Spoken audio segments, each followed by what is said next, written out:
Hari ini kita masuk dalam Minggu Prapaskah kedua. Injil hari ini dari Lukas bab 4 ayat 1 sampai dengan 13. Tentang Yesus berpuasa dan dicobai oleh iblis. Cukup menarik adalah Yesus dibawa oleh Roh Kudus ke padang gurun. Ya, coba lihat baik-baik nanti, baca lagi, buka Injilnya. Dibawa oleh Roh Kudus ke padang gurun dan selama 40 hari dicobai iblis. Bukan 1-2 hari, bukan hanya 1-2-3 kali ya, selama 40 hari dicobai iblis. Baca lagi. Lalu setelah lapar, ini godaannya lain lagi. Setelah lapar bukan mengajak revolusi atau demo atau apa gitu ya. Setelah lapar, godaannya adalah makan. Makan dari sesuatu yang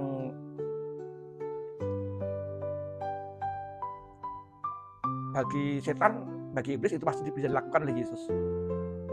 Ubahlah batu-batu ini menjadi roti. Lalu Tuhan menjawab, manusia bukan hidup dari roti saja, tetapi juga dari firman. Ini kalimat ini harus dicermati. Manusia bukan hidup dari roti saja, berarti roti itu perlu toh, tetapi juga dari firman. Bagaimana menggabungkan orang itu juga kenyang dengan roti, tetapi juga tidak boleh mengabaikan firman Tuhan yang juga menjadi keperluan hidup rohaninya. Itu jawab Tuhan, manusia bukan hidup dari roti saja, tetapi juga dari firman Allah.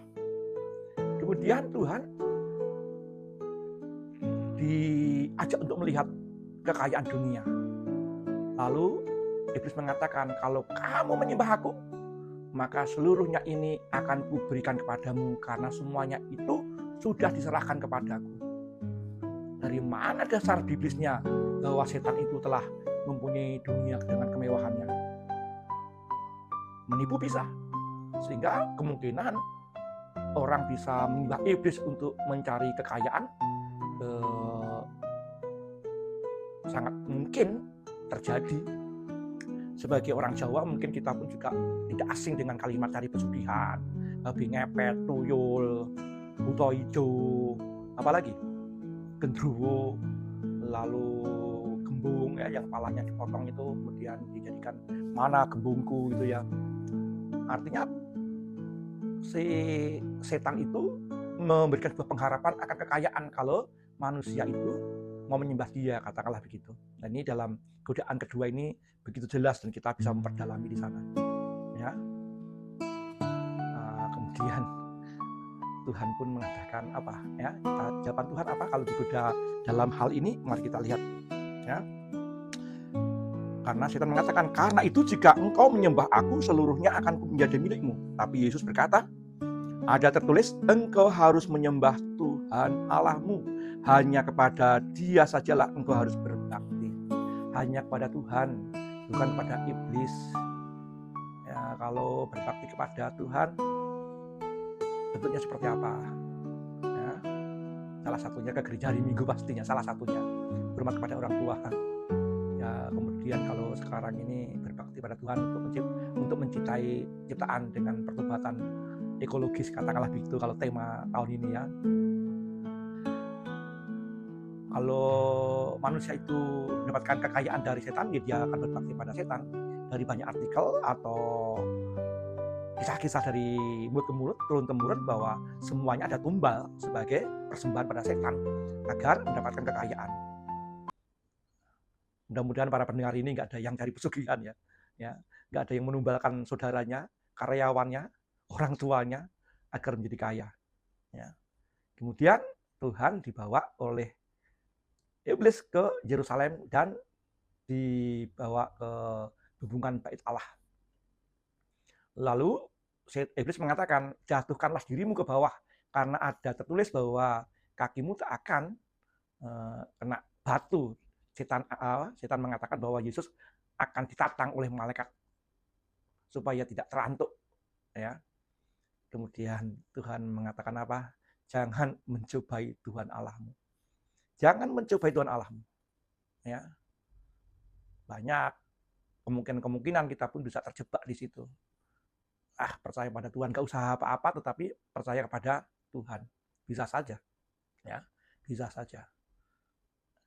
Dan di sini kita akan melihat bahwa godaan yang terakhir ini adalah dalam banyak permenungan adalah godaan kesombongan. Banyak artikel mengatakan bahwa dosa orang-orang baik itu adalah kesombongan. Kesombongan karena telah berbuat baik. Merasa telah berbuat baik, maka dia mesti dihargai, dihormati, dimengerti, dipahami. Ya, itulah godaan bagi orang baik. Sehingga Tuhan yang mempunyai kuasa digoda oleh setan agar menjatuhkan diri dari hubungan baik Allah untuk mencobai Yesus. Karena ada tertulis dikatakan bahwa malaikat-malaikat Tuhan akan menantang dia supaya kakinya tidak terantuk dalam batu. Ya, mudah-mudahan Minggu Prapaskah ke-1 ini atau Minggu Prapaskah pertama ini kita juga berani menimba kekuatan dari Tuhan ketika mendapatkan godaan. Ya, kita semua tidak sekuat Tuhan Yesus. Godaan untuk menjadi kenyang dengan menghalalkan apa saja, ya, bahkan batu pun diubah jadi roti, ya. Sekali lagi, demi kenyang bisa menghalalkan segala cara. Godaan kedua adalah kekayaan. Siapa sih yang tidak ingin kaya? Ya. Siapa yang tidak ingin kaya? Ingin kaya, ya. Dan itu nggak apa-apa, wong pengen kaya kok.